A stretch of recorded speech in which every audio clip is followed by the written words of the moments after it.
Jharkhand treasury घोटाले से जुड़ा एक बहुत बड़ा अपडेट सामने आ रहा है। अब इस घोटाले में खूंटी जिला का भी नाम शामिल हो गया है। एक तरफ जहां सीआईडी ट्रेजरी घोटाले की जांच कर रही है, जांच का दायरा लगातार बढ़ रहा है, वहीं दूसरे तरफ लगातार दूसरे जिले का भी नाम इस पर जुड़ता जा रहा है और इस बार 15वें जिले के रूप में खूंटी जिला का नाम इस घोटाले में जुड़ गया है। ये बहुत बड़ी अपडेट है। एक तरफ जहां वित्त मंत्री राधाकृष्ण किशोर चौथी बार पत्र भेजते हैं, इस बार उन्होंने गृह सचिव को पत्र भेजकर कहा है कि जांच का जो दायरा चल रहा है उस पर उन्होंने संदेह एक तरह से जता दिया है और वंदना दादेल को उन्होंने पत्र लिखा। वहीं दूसरी तरफ यानी कि आज मंगलवार को ये अपडेट सामने आ रहा है, ये बड़ी खबर सामने आ रही है कि खूंटी जिले में ट्रेजरी घोटाले को अंजाम दिया गया है और मीडिया रिपोर्ट्स के हवाले जो अपडेट सामने आ रही है कि खूंटी के SIRB 2 बटालियन के अकाउंटेंट अजीत कुमार के नाम से इस ट्रेजरी से फर्जी घोटाले को अंजाम दिया गया है और जो अजीत कुमार है अकाउंटेंट, उन्होंने अपने वेतन मद से 22 लाख रुपए की अवैध निकासी की है और मंगलवार को मामले का खुलासा हुआ है। हालांकि अब तक इस पूरे मामले को लेकर के FIR दर्ज की गई है या नहीं, इसकी आधिकारिक पुष्टि अब तक नहीं हो पाई है। वहीं आपको बता दें कि जो सूत्र बता रहे हैं कि वह यानी कि अजीत कुमार जो अकाउंटेंट है, उसने पिछले कई महीनों से अपने अकाउंट में वेतन जब भी वो निकालता था तो अपने वेतन की राशि में 1 शून्य बढ़ाकर वो हमेशा से राशि निकालता है। लेकिन जैसे ही उसे ये पता चला कि अलग-अलग जिलों में ट्रेजरी घोटाले को अंजाम दिया गया है और अब जांच का दायरा बढ़ रहा है, वैसे ही उसने राशि निकालनी बंद कर दी। तो ये पूरी अपडेट यही है कि खूंटी के SIRB 2 बटालियन के अकाउंटेंट अजीत कुमार यहाँ पर ट्रेजरी घोटाले को अंजाम दिया और लगभग 22 लाख रुपए की अवैध निकासी उसने वेतन मद से की है। हालांकि अब तक FIR दर्ज नहीं किया गया है। तो यानी कि आप देखिए कि एक तरफ जहां CID लगी हुई है और जितने भी कोषागार है 33 कोषागार, उनकी बारीकी से जांच की जा रही है कि कहां पर कब किस तरीके से निकासी की गई है राशि का और जांच का दायरा लगातार बढ़ता जा रहा है। मुख्यमंत्री हेमंत सोरेन ने कुछ दिन पहले ही जांच के निर्देश दिए थे, जिसके बाद इस घोटाले में CID की एंट्री होती है और मामले को जांच का दायरा अब चल ही रहा है, जांच की प्रक्रिया भी चली रही। लेकिन अब देखिए कि खूंटी जिला का नाम इसमें जुड़ गया और कहा जा रहा है कि खूंटी जिला जो है वो राज्य का 15वां जिला है जो ट्रेजरी घोटाले में जुड़ गया। वहीं आपको बता दें कि 33 में से 14 ट्रेजरी पकड़ी गई है अभी तक, मतलब कि 14 ट्रेजरी में पता चला है कि यहाँ पर गड़बड़ी हुई, लेकिन अब खूंटी जिला का भी नाम इसमें शामिल हो गया और जांच में ये पुष्टि हुई है अब तक कि 200 से अधिक पुलिसकर्मियों और अन्य सरकारी कर्मियों ने सिस्टम की तकनीकी खामियों का सहारा लेकर एक ही महीने में 2-2 बार वेतन और एरियार की निकासी की और इस फर्जीवाड़े से अब तक सरकारी खजाने को 31.47 करोड़ रुपए का अधिक नुकसान हुआ है, जिसमें से केवल दोहरा वेतन भुगतान ही 7.67 करोड़ रुपए है। तो ये बहुत बड़ी अपडेट है कि आप देखिए कि लगातार मैं इस बात को दोहरा रही हूँ कि जहां एक तरफ ट्रेजरी घोटाले को लेकर के जांच का दायरा बढ़ रहा है, वहीं दूसरी तरफ इसमें संख्या में भी बढ़ोतरी हो रही है। कई दूसरे जिले के भी नाम इसमें सामने आते जा रहे हैं और अब खूंटी जिला का नाम सामने आ गया है और 33 कोषागारों में 14 कोषागारों में ऐसी गड़बड़ियां सामने आई है, क्योंकि जब शुरुआती दिनों में जब पता चला था कि बोकारो में ट्रेजरी घोटाले को अंजाम दिया गया, इसके बाद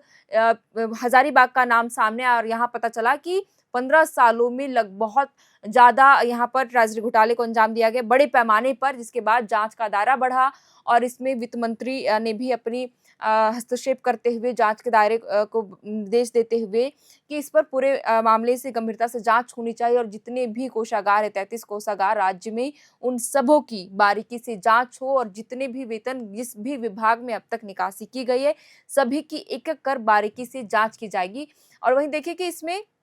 चाईबासा, गुमला, रामगढ़, रांची, हालांकि रांची में अब तक ऐसी कोई अपडेट नहीं है, लेकिन जांच का दायरा बढ़ा है। लेकिन सबसे अधिक जो है हजारीबाग में इस घोटाले को अंजाम दिया गया बड़े पैमाने पर, लेकिन अब खूंटी जिला का भी नाम सामने आ गया है। वहीं दूसरी तरफ अगर हम बता दें कि इस घोटाले को लेकर के वित्त मंत्री राधाकृष्ण किशोर ने सवाल उठाया है। उन्होंने गृह सचिव को वंदना दादेल को उन्होंने पत्र लिखा है और ये पत्र उन्होंने चौथी बार लिखा। इससे पहले मुख्यमंत्री को उन्होंने पत्र लिखा था और उन्होंने कहा है कि इस घोटालेबाज DDO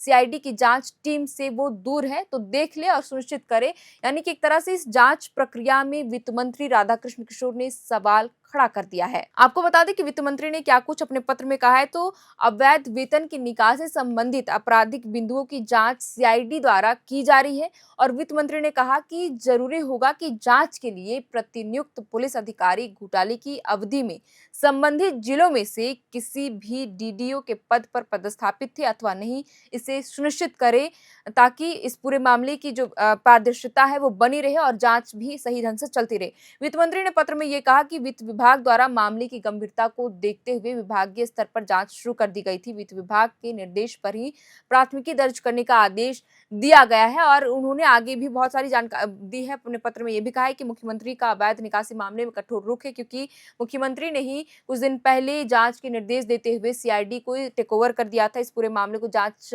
करने के लिए आदेश दे दिया था कि इस पूरे मामले में अब सीआईडी की एंट्री होगी और ट्रेजरी घोटाले की बारीकी से जांच सीआईडी करेगी। बहरहाल अगर हम खूंटी जिले की ही बात करें तो जैसे ही यहाँ पर घोटाले का खुलासा हो उसके बाद इस संबंध में ट्रेजरी ने SIRB 2 के कमांडेंट एमलेंडा एका को पत्र भेजकर इसकी जानकारी दी कि SIRB 2 के बटालियन के अकाउंटेंट अजीत कुमार ने वेतन मद से अवैध निकासी की लगभग 22 लाख रुपए उन्होंने पिछले कई महीनों से निकासी की है और अपने राशि में हर बार उन्होंने शून्य एक बढ़ाकर मतलब एक्स्ट्रा एक शून्य लगाकर अवैध निकासी करते रहे। लेकिन जैसे ही ये मामला उन्हें पता चला कि अन्य जिलों में ट्रेजरी घोटाले की जांच का दायरा बढ़ रहा है, कई नए खुलासे हो रहे हैं, तो राशि जो निकाला जा रहा था अवैध तरीके से वो उसकी प्रक्रिया बंद कर दी गई। यानी कि अजीत कुमार वो राशि निकालना बंद कर दिया था इस डर से कि कहीं वो भी पकड़ा ना जा पाए और इस घोटाले में उसका भी नाम जुड़ ना जाए। लेकिन आखिरकार वही हुआ जिसका वो उसे डर था,